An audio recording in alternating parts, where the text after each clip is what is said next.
स्वागत करते हैं आप सभी का। आज से प्रारंभ होने वाले श्रीमद् भगवद गीता के ऊपर व्याख्या की है।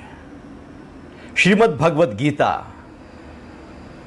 भारतीय संस्कृति का एक अनूठा शास्त्र, एक ऐसा शास्त्र जिसमें पूरे जीवन को पूरी तरह से इकट्ठा कर दिया गया है। जीवन का ऐसा कोई प्रश्न नहीं है, ऐसा कोई रहस्य नहीं है जहां पर गीता किसी ना किसी रूप में हमको ज्ञान ना दे रही हो। गीता का मतलब है जो गाया जाए वही गीता है। भगवान श्री कृष्ण के मुख से गायन के रूप में गीता का ज्ञान कुरुक्षेत्र में अर्जुन के सम्मुख दिया गया था। असलियत में जीवन एक गीत है, इसको गाना है, गुनगुनाना है। यदि हम इस गीत को छोड़कर कहीं और उलझ जाएंगे तो जीवन का गीत कहीं खो जाएगा। जीवन के इस गीत को गुनगुनाते हुए हम सीख लेते हैं कि किस तरह से जीवन को जीना है। हमारी दिनचर्या क्या हो, मन की अवस्था क्या हो, बुद्धि का प्रयोग क्या हो, और इन सब से ऊपर उठकर वो जो जीवन की जीवंतता है वो कैसे हो। यदि हम अपनी संस्कृति के प्रारंभ में देखें तो वहां पर गीता का ज्ञान से पहले उपनिषदों का ज्ञान आता है, उससे पहले वेदों का ज्ञान आता है। वेदों के ज्ञान में अध्यात्म से लेकर प्रकृति की सारे ज्ञान को समेटा गया था। उसके बाद वेदों में जो अध्यात्म का ज्ञान था, जो आत्मा का ज्ञान था, वहां से इकट्ठा करके ऋषियों ने उपनिषदों का आविष्कार किया और उन्हीं उपनिषदों के आधार पर गीता का आविष्कार हुआ। या यूं कहें कि यदि वेद दूध है तो उपनिषद मक्खन है और गीता घी है। एक निचोड़ है अध्यात्म का, एक निचोड़ है जीवन दर्शन का, कैसे जी लिया जाए। यदि ये गीता का ज्ञान हमारे जीवन का हिस्सा बन जाए तो जीवन का ऐसा कोई प्रश्न रहेगा नहीं जहां पर हम उलझे हों, अटके हों, फंसे हों। क्योंकि गीता हमें पूरी तरह से समाधान देती है। गीता हमें देती है कि किस तरह से हम अपने जीवन को आगे लेकर चलें। जीवन के जितने भी रहस्य हैं, उन सब रहस्यों को गीता के माध्यम से खोला गया है। ये रहस्य हैं कि आत्मा का स्वरूप क्या है, आत्मा मरती है या नहीं मरती, आत्मा पुनर्जन्म लेती है या नहीं लेती, आत्मा एक है या अनेक है, किस तरह से आत्मा शरीर को धारण करती है, कैसे आत्मा ब्रह्मांड में समाई हुई है। तो उस आत्मा का पूरी तरह से परिचय गीता में मिलता है कि आत्मा अमर है, अजर है, नित्य है। अजन्मा ब्रह्म क्या है, ब्रह्म का वर्णन भी हमें गीता में मिल जाता है। अव्यक्त विद्या क्या है, प्रकृति क्या है, परा प्रकृति क्या है, अक्षर पुरुष क्या है। धीरे धीरे करते हुए गीता में जितने भी रहस्य हैं उन सब का उजागर भगवान श्री कृष्ण कर रहे हैं। गीता के प्रारंभ में ही ज्ञान योग की चर्चा होती है। आत्मा का ज्ञान कि आत्मा क्या है, परमात्मा क्या है, बुद्धि योग क्या है, सम बुद्धि क्या है, और योग क्या है? गीता में योग की 3 परिभाषाओं का वर्णन किया गया है कि किसको कहेंगे योग, कि समता ही योग है, कर्मों की कुशलता ही योग है, और इस दुख रूप संसार से परे हो जाने का नाम ही योग है। कैसे इस मन को शांत करें? ये मन जो हमेशा भाग रहा है, परेशान है, हताश है, निराश है, उलझा है, कैसे इस मन को शांत करें? गीता सिखा रही है। हमारा भोजन कैसा हो? भोजन में भी गीता कहती है कि सात्विक है, राजसिक है, तामसिक है। यज्ञ हो कैसे हो, तप कैसा हो, दान कैसा हो, नींद किस तरह से लेनी है, हमारे मन में इच्छाएं और चेष्टाएं कैसी हों, व्यायाम पर किस तरह से ध्यान देना होगा, अर्थात मेरी पूरी की पूरी जो दिनचर्या है कैसी होनी चाहिए? किसको कहेंगे एक आदर्श दिनचर्या? और कैसे हम उस दिनचर्या के माध्यम से अपने जीवन को लंबे समय तक स्वस्थ रखते हुए, मन को शांत रखते हुए, बुद्धि का सही प्रकार से प्रयोग करते हुए, अपने विवेक को जगाकर अपने स्वरूप को अनुभव कर लेंगे। कर्म योग क्या है? क्योंकि हम तो सब कर्म करते ही हैं, सुबह से लेकर रात तक सबको कर्म करना है, लेकिन वो कर्म हम कर लेते हैं जो सामने आया, जो मन ने कहा, जो किसी ने कह दिया, जो अच्छा लगा, कर लेते हैं वैसे ही। लेकिन गीता में वो कर्म कैसा हो, किस तरह से किया जाए, क्या भाव हो, और कौन से कर्म का क्या फल होता है, कौन से ऐसे कर्म हैं जो आपको ऊंचे स्तर पर ले जाएंगे, सकाम कर्म क्या है, वो कैसे बांधते हैं, उसका संस्कारों पर कैसे प्रभाव पड़ता है, और जब संस्कार बनते हैं तो पुनर्जन्म किस तरह से होता है, और फिर कर्म योग क्या है,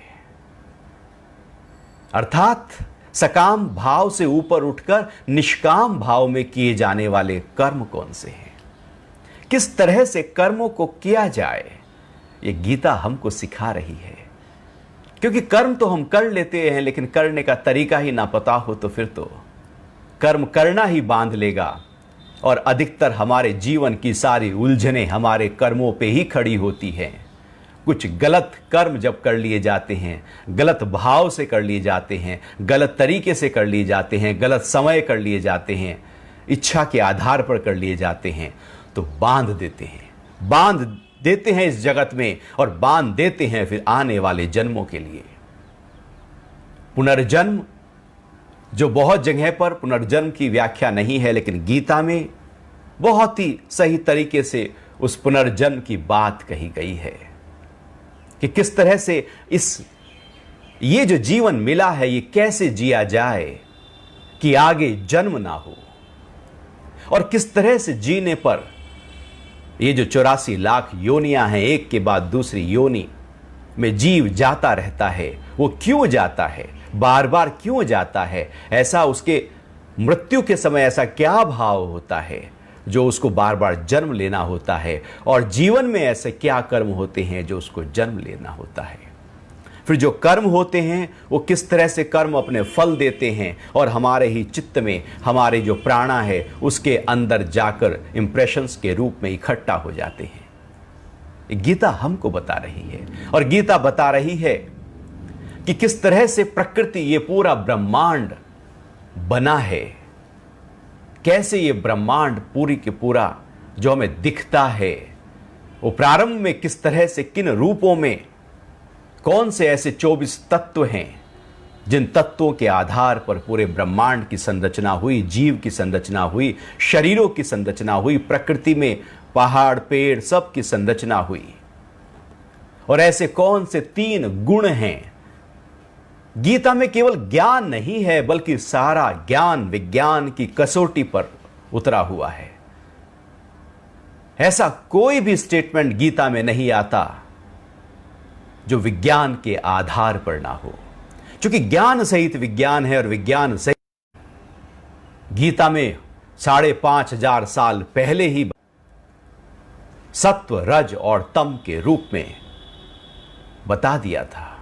यह सत्व रज तम पूरी प्रकृति के हर पदार्थ में विद्यमान है। कैसे वो हमारे शरीर में होकर जो हम कार्य करते हैं, हम भोजन करते हैं, यज्ञ करते हैं, तप करते हैं, दान करते हैं, मन की स्थिति, बुद्धि की स्थिति, अहंकार के स्तर पर किस तरह से गुण कार्य करते हैं, कौन से गुण के बढ़ जाने पर हम कौन से कार्यों में प्रवृत्त हो जाते हैं और कौन से गुण के कम हो जाने पर हम कौन से कार्य से हट जाते हैं, ये गीता हमको बता देती है।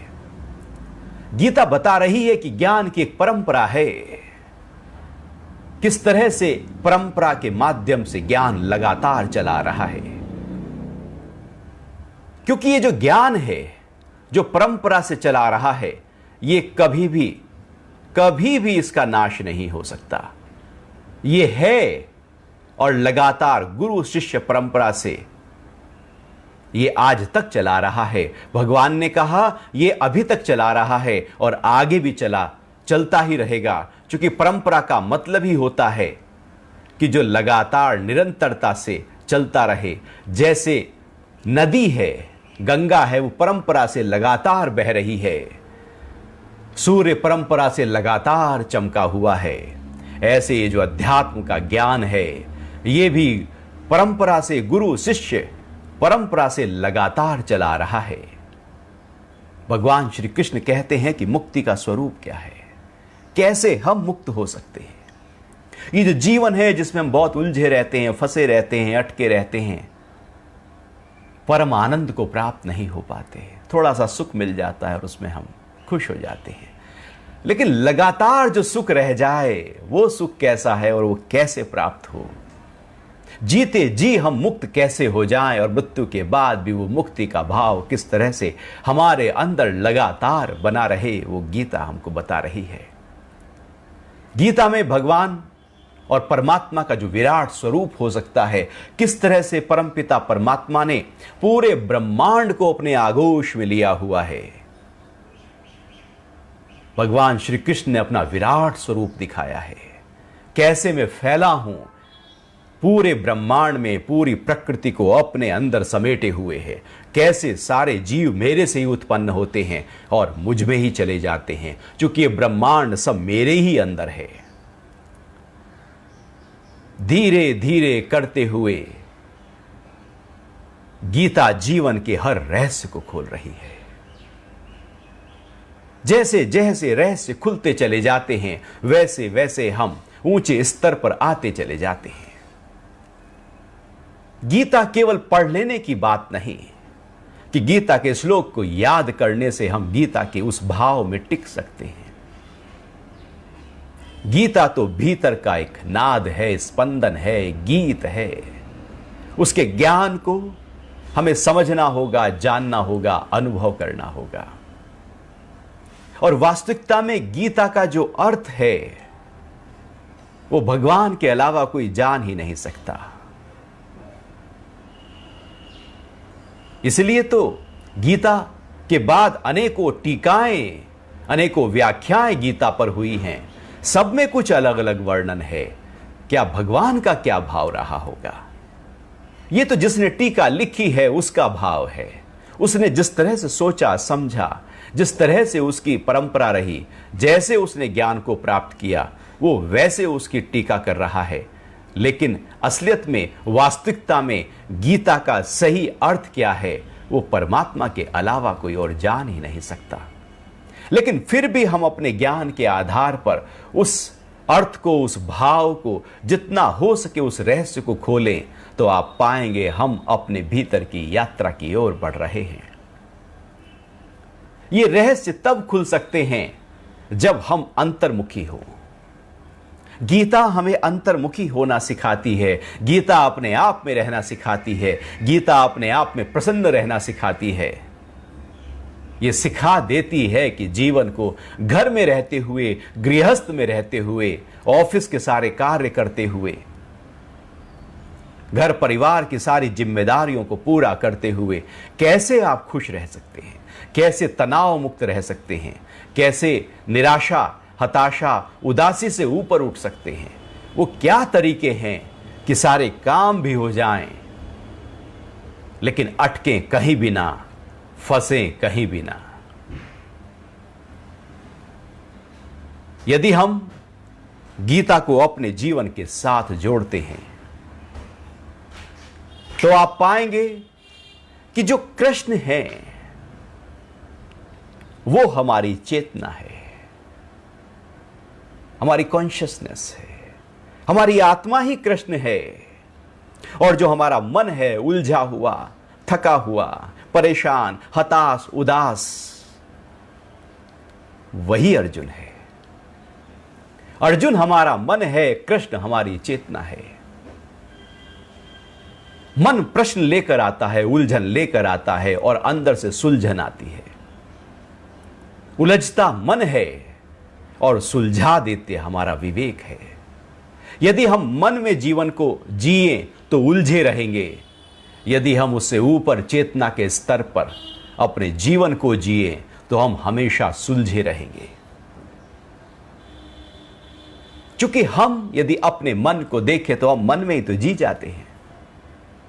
मन में जो आता है, जब आता है, जैसा आता है, जिस तरह से आता है, बस वही किए जाते हैं और उलझ जाते हैं। सारा हताश, सारी निराशी, सारा तनाव, सारा क्रोध, झल्लाहट, सारा काम, क्रोध, लोभ, मोह, सारा मन में ही तो है।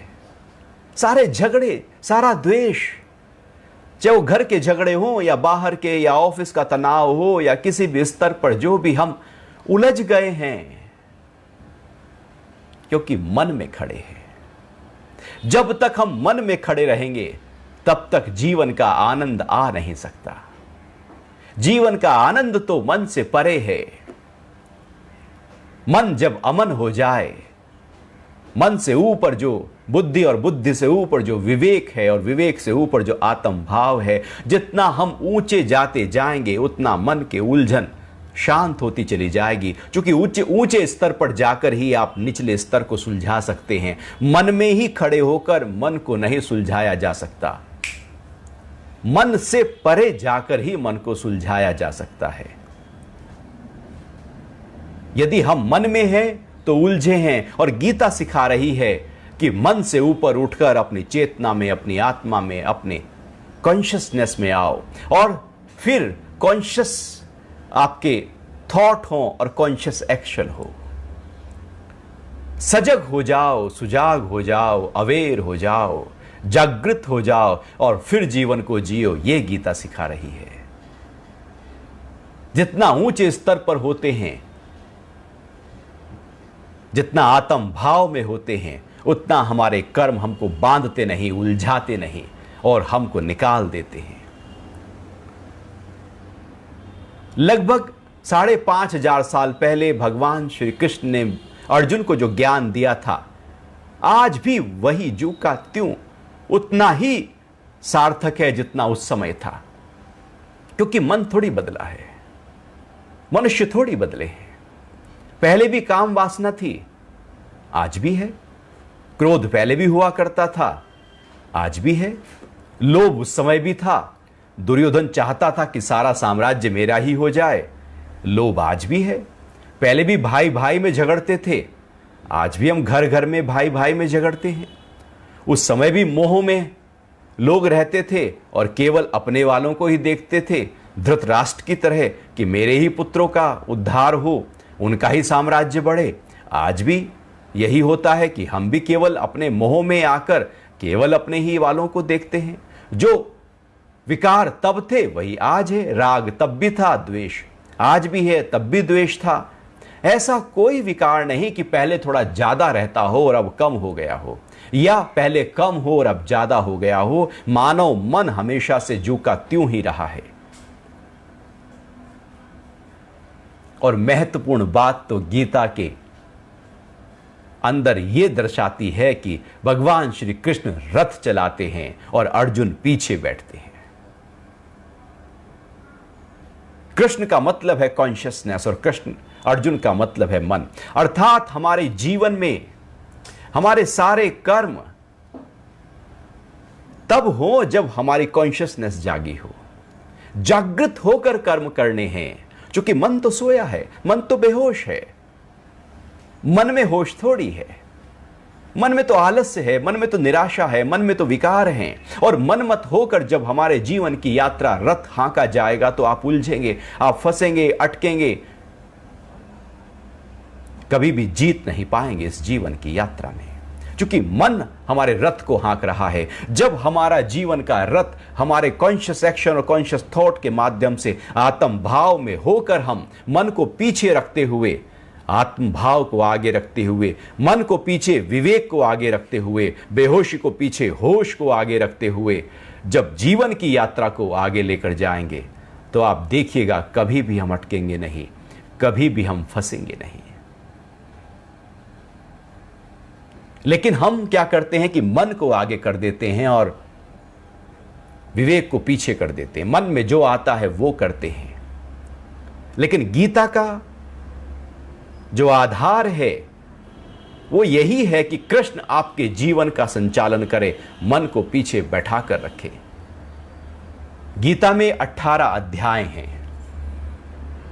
और इन 18 अध्यायों में 700 श्लोक हैं। और गीता में वेद व्यास जी ने इस गीता की रचना की, इस गीता को लिखा, क्योंकि उन्होंने ही पूरी महाभारत को लिखा था। वो दिव्य दृष्टि के माध्यम से वो देख रहे थे क्या हो रहा है, उसको वो उन्होंने लिपिबद्ध किया। तो गीता में 4 पात्र हैं। भगवान श्री कृष्ण हैं, अर्जुन हैं, संजय हैं और धृतराष्ट्र हैं। संजय वो हैं जो धृतराष्ट्र को आंखों देखा हाल बता रहे हैं। लाइव टेलीकास्ट संजय के माध्यम से हो रहा है। लाइव स्ट्रीमिंग संजय कर रहे हैं धृतराष्ट्र के लिए। गीता में 574 श्लोक, 574 श्लोक भगवान श्री कृष्ण के माध्यम से बोले गए। 85 श्लोक अर्जुन ने अपने प्रश्न और अपनी जिज्ञासाओं के माध्यम से रखा है और 40 श्लोक ऐसे हैं जहां पर संजय बात कर रहे हैं और संजय धृतराष्ट्र को आंखों देखा हाल बता रहे हैं कि वहां क्या क्या कैसे कैसे हो रहा है, अब कौन क्या कर रहा है, अब भगवान क्या बोल रहे हैं, अर्जुन क्या पूछ रहे हैं, किस तरह से साज सज्जा हुई है दोनों सेनाओं की। और धृतराष्ट्र केवल एक प्रश्न, एक श्लोक। इस प्रकार से 700 श्लोक पूरी गीता में 18 अध्यायों में लिपिबद्ध किए गए हैं। और गीता के हर 18 अध्याय का नाम किसी ना किसी योग पर जुड़ा हुआ है। जैसे पहला ही अध्याय है जिसका नाम है अर्जुन विषाद योग। अर्थात अर्जुन को जब निराशा हो गई, हताशा हो गई, विषाद उत्पन्न हो गया, डिप्रेस हो गया, पूरी तरह से एकदम मायूस हो गया, उसके अंदर जो उत्साह, उमंग, उल्लास, जो क्षत्रियों वाला बल होना चाहिए था वो बल रहा ही नहीं। उसने अपने गांडीव को छोड़ दिया था, घुटनों पर गिर गया था, पसीनों पसीनों हो गया था। गीता का पहला अध्याय भी कह रहा है कि अर्जुन विषाद योग, अर्थात विषाद की अवस्था से भी आप एक ऊंचे स्तर पर पहुंच सकते हैं। कितना भी हताशा, निराशा जीवन में क्यों ना हो, आप फिर भी ऊंचाइयों पर जा सकते हैं। ऐसा नहीं है कि ये हताशा, निराशा दूर होगी, ये जीवन के विक्षेप दूर होंगे तो मैं योग को पाऊंगा, तो मैं आत्मा को पाऊंगा, तो मैं अध्यात्म को पाऊंगा। गीता का पहला ही अध्याय कह रहा है कि ये विक्षेप जो के त्यों रहने दो, आप उस ऊंची अवस्था में आ जाओ। जैसे ही हम उस ऊंची अवस्था में आएंगे विक्षेप अपने आप छूट जाएंगे। यदि हम निचले अवस्था पे खड़े रहेंगे, मन पर खड़े रहेंगे, तो विक्षेप जू के त्यों खड़े रहेंगे। भगवान श्री कृष्ण अर्जुन को विषाद से नहीं उठाते, बल्कि उसको तो आत्मा का ज्ञान देते हैं। उसके तो भीतर जो अंतःकरण है उसमें ही पूरी तरह से होश को जगा देते हैं। लेकिन अक्सर हम क्या करते हैं कि हम तो स्ट्रेस मैनेजमेंट करते हैं, स्ट्रेस को मैनेज करते हैं। भगवान श्री कृष्ण ने अर्जुन के स्ट्रेस को मैनेज नहीं किया, बल्कि स्ट्रेस से ही ऊपर उठा दिया। हमें मैनेज क्यों करना है? हमें चाहिए थोड़ी स्ट्रेस, कोई डिप्रेशन थोड़ी चाहिए। हमको जो चाहिए ही नहीं उससे पूरा ऊपर उठ जाना है। और गीता ऐसे ही है कि जीवन में जितने भी विक्षेप हैं, तनाव है, क्रोध है, झल्लाहट है, अशांति है, उससे ऊपर उठा रही है। इसलिए विक्षेप को दूर नहीं करना है, अशांति को दूर नहीं करना है, बल्कि अपने अंदर योग को पक्का करना है। यदि अशांति को दूर करने में जाएंगे तो अशांति कभी दूर नहीं होगी। विक्षेपों को हटाने जाओगे तो विक्षेप कैसे हटेगा? हट ही नहीं सकता। विक्षेप तो अंधेरे की तरह है। एक कमरे में अंधेरा है, अब उस अंधेरे को आपको हटाना है। कैसे हटाओगे? क्या बाल्टी भर भर कर उस अंधेरे को बाहर फेंकोगे, या पंखे से बाहर अंधेरे को लेकर जाओगे, या बाहर कहीं दूर की रोशनी को हाथ से लाकर कमरे के अंदर ले आओगे? आप अंधेरे के साथ कुछ भी प्रयोग करो, कुछ भी तरह से देखो, वो अंधेरा नहीं जाएगा। ऐसे ही मन के विक्षेप नहीं जाएंगे। मन के विक्षेप को दूर करना हो तो कुछ और करना पड़ेगा। जैसे अंधेरे को दूर करना हो तो प्रकाश लाना पड़ता है। जीवन की उलझनों को दूर करना हो तो भीतर के जो आत्म भाव है, जो योग है, उस योग में अपने आप को ले आओ। ये गीता हमको पहले ही अध्याय के माध्यम से, उसके नाम के माध्यम से सिखा रही है कि जीवन में योग को पकाओ, योग को बल दो, अंतर्मुखी यात्रा करो, बाहर की उलझनें अपने आप हट जाएंगी। जैसे ही आप धरती से ऊपर उठ जाते हो तो धरती का मक्खी, मच्छर, धूल, धुआं, पॉल्यूशन सब खत्म हो जाता है, क्योंकि आप उससे ऊपर उठ गए हो। और जैसे ही आप धरती पर लौट कर आते हो तो फिर जो का त्यों वही खड़ा है। जितने ऊंचे स्तर पर हम रहेंगे उतना आनंद का अनुभव करेंगे, जितने निचले स्तर पर रहेंगे उतना अशांति का अनुभव करेंगे। अर्जुन मन के सबसे निचले स्तर पर चला गया था और भगवान कृष्ण तो चेतना के स्तर पर हैं। गीता का आरंभ होता है धृतराष्ट्र के प्रश्न से। ये गीता है, गीता का, श्रीमद् भगवद गीता का हमने बहुत ही सरल तरीके से अनुवाद किया है और कोशिश की है कि संस्कृत के वो शब्द जो महत्वपूर्ण है वो हिंदी में भी जू के त्यों आए और एक वास्तविक जो मर्म है गीता का वो हम जान पाएं। तो यदि हम गीता को खोलते हैं तो सबसे पहला ही गीता का प्रारंभ हो रहा है धृतराष्ट्र से। धृतराष्ट्र एक अंधा व्यक्ति है। वो जानना चाह रहा है कि हे संजय, धर्म क्षेत्र कुरुक्षेत्र में युद्ध की इच्छा से एकत्रित हुए मेरे और पांडव पुत्रों ने क्या किया। वो प्रारंभ में कह रहा है कि मेरे और पांडु पुत्रों ने, मोह दिख रहा है। वो पहले अपने पुत्रों के बारे में जानना चाह रहा है। असलियत में मोह अंधा ही होता है। जब हमारे अंदर मोह पैदा होता है तो हम अंधे हो जाते हैं, हमें कुछ और नहीं दिखता, हमें केवल मोह दिखता है, अपने वाले दिखते हैं। हम पूरी तरह से समता के भाव में नहीं आते, हम दूसरे की भलाई के भाव में नहीं आते। हम तो केवल अपने अपने और अपने सूंघ सूंघ कर हम अपने वालों को ध्यान देते हैं, धन देते हैं, सब कुछ अपने वालों को दे देना चाहते हैं, क्योंकि हमारा मोह इतना प्रगाढ़ है। हम चाहते हैं कि मेरे बच्चे ही आगे बढ़ें, वही विजय हासिल करें, उनको ही सुख मिले, सब कुछ मेरे मेरे, मैं, मेरा और मेरे वालों के आधार पर जब जीवन चलता है तो वो जीवन मोह से भरा होता है। और जब वो मोह पूरी तरह से बढ़ जाए जीवन में तो समझो कि हम धृतराष्ट्र हो गए हैं, हम अंधे हो गए हैं मोह में, और हम केवल अपने वालों का, अपने भाई के जो पांडु के पुत्र हैं, हम उनका उद्धार नहीं देख रहे। धृतराष्ट्र उनका उद्धार नहीं देख रहा है, वो केवल अपने पुत्रों का। और आज भी हम घरों में देखें तो मेरे बच्चे ज्यादा आगे बढ़ जाएं, भाई के बच्चे आगे ना बढ़े। वो पहले भी था और आज भी वही जू का त्यों चला रहा है। तो धृतराष्ट्र अंधे हैं और वो जानना चाहते हैं कि वहां पर क्या हो रहा है। वो जानना चाहते हैं कि मेरे पुत्र किस तरह से युद्ध कर विजय को हासिल हो जाएं।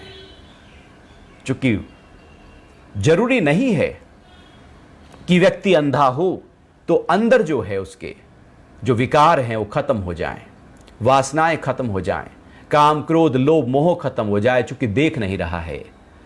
अस्तित्व में जब व्यक्ति अंधा होता है तो वासना बहुत ज्यादा प्रबल हो जाती है।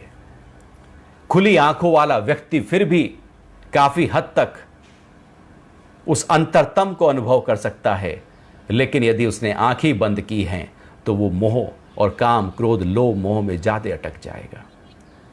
तो पहला श्लोक धृतराष्ट्र का है और दूसरा फिर संजय बोल रहे हैं, क्योंकि संजय के पास में वेदव्यास जी के द्वारा दी हुई दिव्य दृष्टि थी और दिव्य दृष्टि महाभारत युद्ध से पहले ही वेदव्यास जी ने संजय को दी। जब धृतराष्ट्र कह रहे थे कि मैं जानना चाहता हूं कि वहां क्या हो रहा है, तो संजय उनका एक टीवी बनकर सामने खड़े हो गए और तब वो कहते हैं, संजय बोले कि तब राजा दुर्योधन ने पांडवों की सेना को व्यूह रचना में देखकर आचार्य के समीप जाकर यह वचन कहा। अब संजय जो वहां हो रहा है अब उसका सीधा वर्णन धृतराष्ट्र को कर रहे हैं। वो अपनी ओर से कुछ नहीं बोलते, जैसा दर्शन हो रहा है, लाइव हो रहा है, केवल वैसा ही बयां कर रहे हैं। तो शुरू में ही अब सबसे पहले धृतराष्ट्र ने बोला, अब वे संजय कह रहे हैं कि दुर्योधन ने पांडवों की सेना को देखा और उनकी जो व्यूह रचना है वो देखी और अपने आचार्य के समीप बोले जाकर, हे आचार्य, आपके बुद्धिमान शिष्य द्रुपद पुत्र धृष्टद्युम्न द्वारा, चूंकि धृष्टद्युम्न सेनापति थे पांडवों की सेना के, व्यूह रचना में खड़ी हुई पांडव पुत्रों की इस विशाल सेना को देखिए। इस सेना में बड़े बड़े धनुर्धारी और शूरवीर हैं, जो भीम और अर्जुन के समान युद्ध करने वाले युद्धवान तथा विराट और द्रुपद जैसे महारथी हैं। दृष्टकेतु, चेतिकान और बलशाली काशीराज, पुरुजित और कुंती भोज तथा नरों में श्रेष्ठ सैव्य हैं। पराक्रमी युद्धामन्यु और वीर उत्तमोजा, सुभद्रा पुत्र अभिमन्यु तथा द्रौपदी के पांचों पुत्र, ये सब महारथी हैं। इस तरह से दुर्योधन सबसे पहले जाकर पांडवों की सेना किस तरह से सुसज्जित है, किस तरह से चक्रव्यूह ने रचा हुआ है, किस तरह से व्यूह रचना की है और कौन कौन से महारथी वहां पर हैं, वो सबसे पहले अपनी बात नहीं कर रहा है कि मेरे पास कौन है, वो सबसे पहले सामने देख रहा है कि उनके पास कौन है।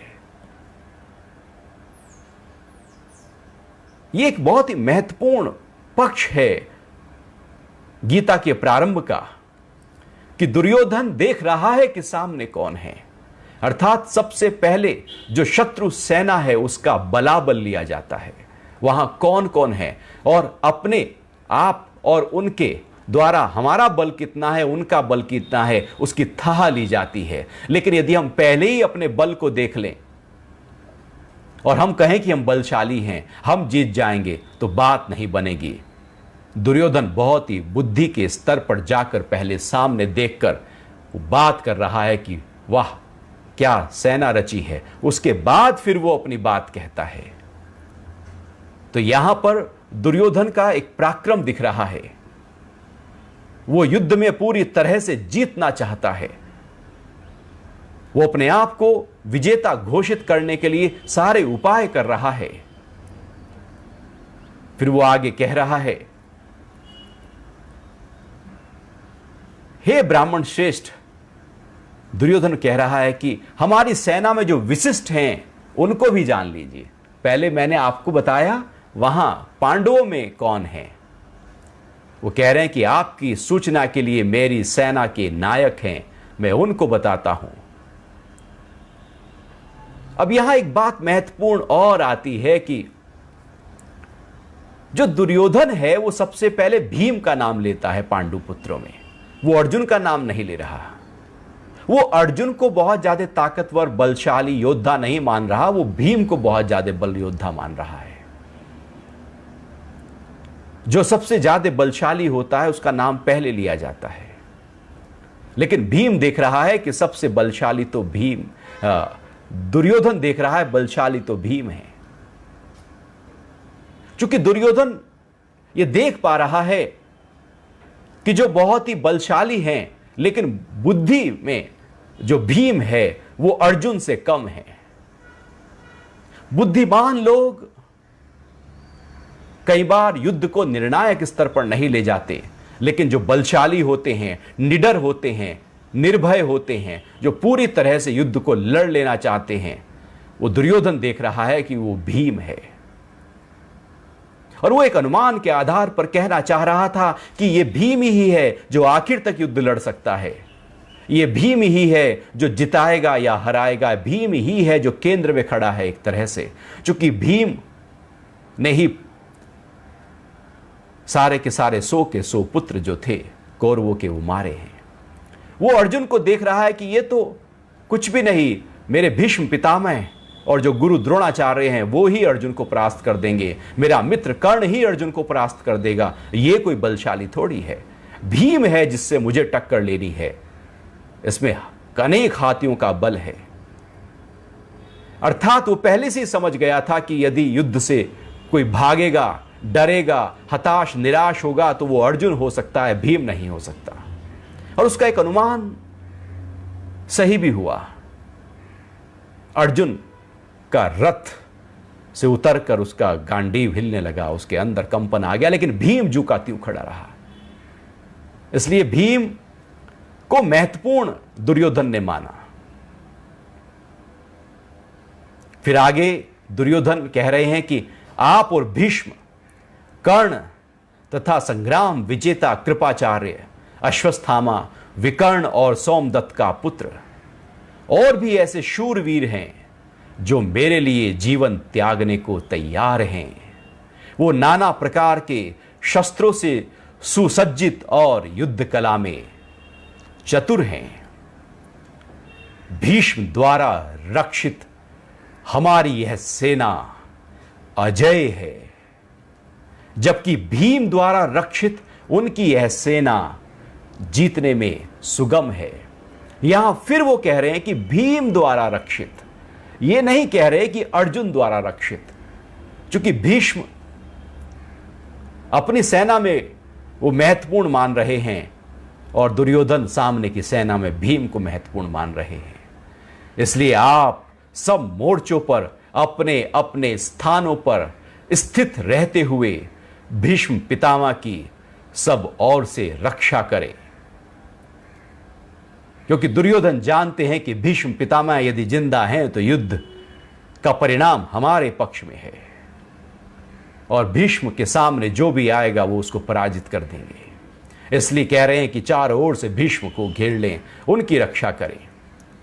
कौरवों में वृद्ध महाप्रतापी पितामह ने उस दुर्योधन के हृदय में हर्ष उत्पन्न करते हुए उच्च स्वर में सिंह की आवाज के समान गरज और शंख बजाया। इसके बाद शंख, नगाड़े, ढोल, मृदंग और नरसिंह आदि बाजे एक साथ बज उठे।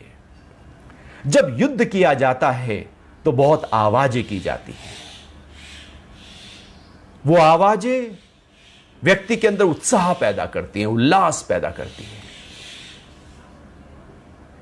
एक उल्लास पैदा करने के लिए बाहर की आवाजों की जरूरत होती है। जैसे आप कार में जा रहे हैं और आप बहुत तेज म्यूजिक, यदि लाउड म्यूजिक बजाएंगे तो आपकी स्पीड तेज होने लगेगी।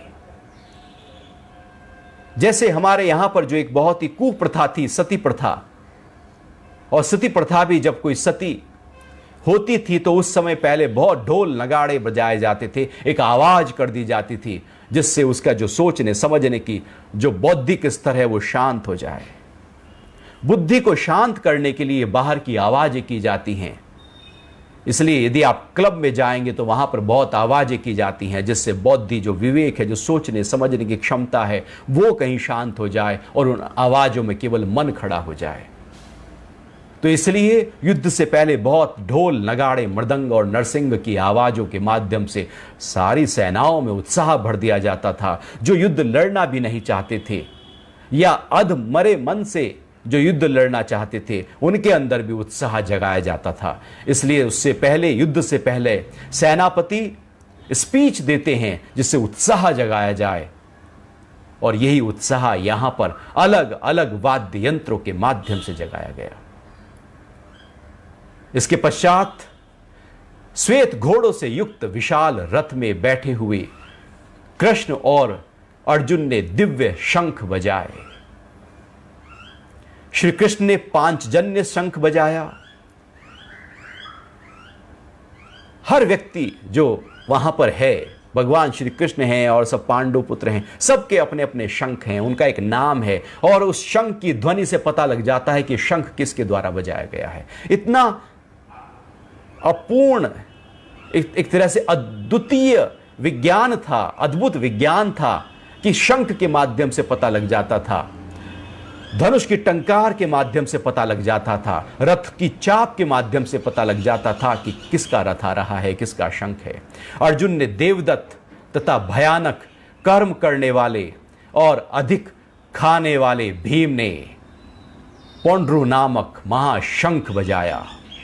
कुंती पुत्र युधिष्ठिर ने अनंत विजय नामक तथा नकुल और सहदेव ने सुघोष और मणि पुष्पक नामक शंख बजाए।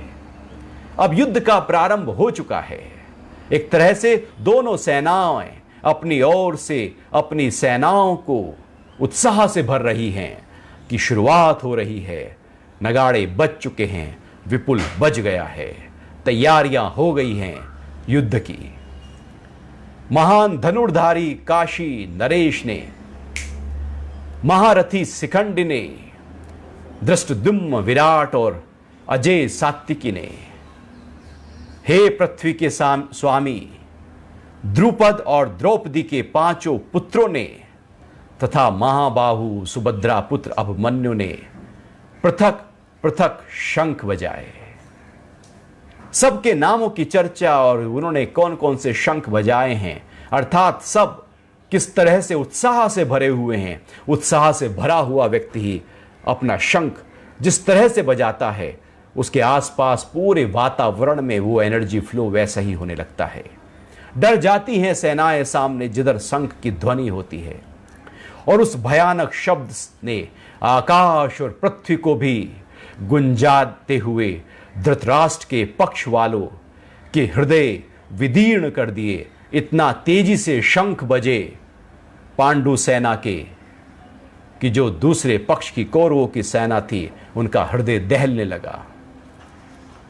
इसके बाद कपिध्वज वाले अर्जुन ने धृतराष्ट्र पक्ष की सेना को व्यूह में खड़ा देखकर शस्त्र चलाने के लिए प्रवृत्त होकर धनुष उठाया। ये अभी तक जो 20 पहले श्लोक हैं, वहां पर दोनों सेनाओं का वर्णन है, योद्धाओं का वर्णन है, महारथियों का वर्णन है, व्यूह रचना का वर्णन है, शंख का वर्णन है, किस तरह से युद्ध में लालायित हो गए हैं एक दूसरे को मारने काटने के लिए, इसका वर्णन है। इसके बाद अब अर्जुन आते हैं।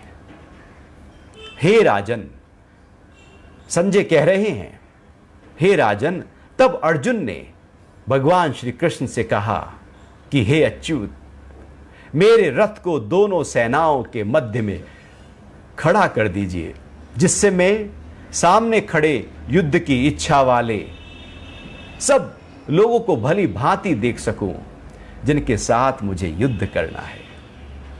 दुर्बुद्धि दुर्योधन का युद्ध में हित चाहने वाले जो राजा यहां आए हैं, इन युद्ध करने वालों को मैं देखना चाहता हूं।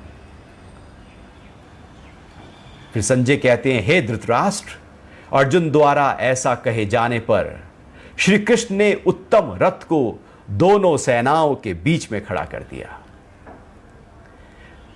असलियत में ये जो गीता शास्त्र है, अध्यात्म का शास्त्र है, यदि यहां पर ये युद्ध जैसी स्थिति का वर्णन न किया जाता कि दो सेनाएं खड़ी हैं, अपार सेनाएं हैं, लाखों करोड़ों की सेनाएं खड़ी हैं, युद्ध की तैयारी है, धरती का सबसे महान और सबसे बड़ा युद्ध होने वाला है, ये रस डाला गया। हिंसा में रस पैदा होता है। यदि ये रस ही ना डाला जाए तो व्यक्ति गीता की तरफ, गीता की ज्ञान की तरफ भी प्रेरित ना हो।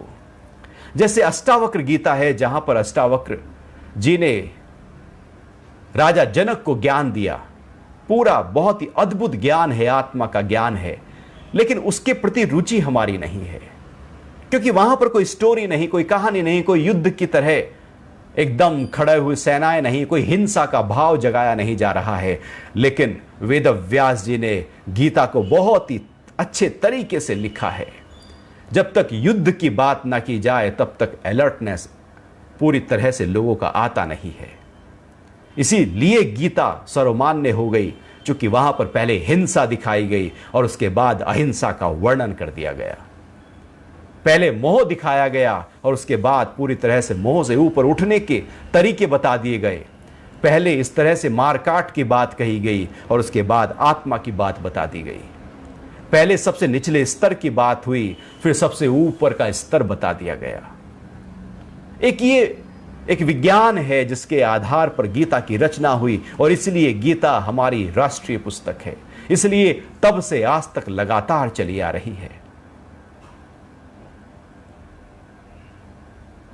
भीष्म, द्रोण तथा सभी राजाओं के सामने उत्तम रथ को खड़ा कर ऐसा कहा।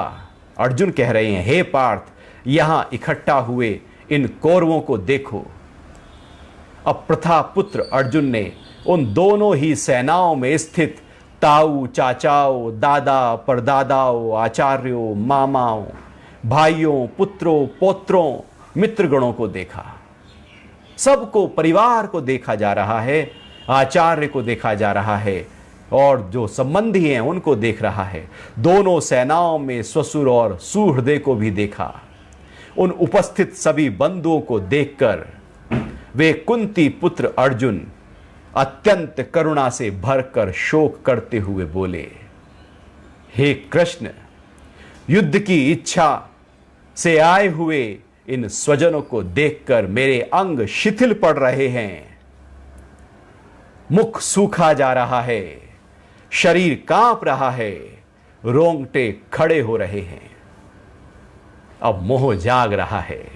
अर्जुन का मोह धीरे धीरे जागना शुरू हुआ जब देखा अपने वालों को, अपने संबंधियों को। दोनों तरफ ही अपने ही वाले हैं, दोनों ही तरफ अपने वाले जो खड़े हैं वो सब मरने मारने को आतुर हो गए हैं। इन सबको मैं कैसे मारूंगा? मोह जाग गया। जिनके साथ मैं उठा हूं, बैठा हूं, खेला हूं, शिक्षा ली है, गोदी में खेला हूं, कैसे मारूंगा उनको? असलियत में मोह में ऐसा ही होता है, जब वो जाग जाता है तब वो हलचल पैदा करता है। जब तक सामने उसने देखा नहीं अर्जुन ने अच्छी तरह से, तब तक मोह थोड़ा कम था, और जैसे ही थोड़ा बीच में जाकर थोड़ा नजदीक गए, और हम भी जब मोह वालों के थोड़ा नजदीक जाते हैं तो मोह ज्यादा जाग जाता है, और जब थोड़ा दूर होते हैं तो मोह थोड़ा कम होने लगता है। अर्जुन भी जैसे ही सामने गए तो उसके अंदर मोह पैदा हो गया, और जैसे ही मोह पैदा हुआ अब वो सारे लक्षण प्रकट हो गए जो एक डिप्रेस व्यक्ति के लक्षण होते हैं, एक विषाद में डूबे हुए व्यक्ति के लक्षण होते हैं। गांडीव धनुष से छूट रहा है, अर्जुन का त्वचा में जलन हो रही है, मेरा मन भ्रमित सा हो रहा है, अब मैं खड़े रहने में भी असमर्थ हूं। अर्जुन ऐसा भगवान श्री कृष्ण को कह रहे हैं, हे केशव, मैं लक्षणों को विपरीत देख रहा हूं और युद्ध में स्वजनों को मारकर कोई कल्याण भी देख नहीं रहा हूं। हे कृष्ण, ना मुझे विजय की इच्छा है, ना राज्य की और ना सुखों की। हे गोविंद, हमें राज्य से, भोग से और जीवित रहने से क्या लाभ है? जिनके लिए हम राज्य, भोग और सुखों की आकांक्षा करते हैं वे सब अपने जीवन और धन को त्याग कर युद्ध में खड़े हैं। आचार्य, ताऊ, चाचा, पुत्र, पितामह, मामा, ससुर, पौत्र, साले, सारे संबंधी इकट्ठा हो गए हैं। हे मधुसूदन, मुझे मारने पर भी इन तीनों लोकों के राज्य के लिए इन सबको मारना नहीं चाहता। फिर पृथ्वी की तो बात ही क्या है। ये मोह जागा है। अभी तक तो युद्ध के लिए सज्ज थे, युद्ध की तैयारियां हो रही थी और पूरे युद्ध के लिए न जाने अलग अलग राजाओं को इकट्ठा किया गया था। बहुत ही तैयारियों के साथ युद्ध में सब इकट्ठा हुए थे। अचानक क्या हो गया? एक पल पहले तो मरने मारने को आतुर थे, अगले ही पल क्या हो गया? विकार ऐसे ही होते हैं, मोह ऐसा ही होता है। कब प्रकट हो जाए, कब खड़ा हो जाए, कहा नहीं जा सकता। लेकिन जब खड़ा होता है तो बस वो ही रह जाता है, उसके बाद कुछ रहता नहीं है।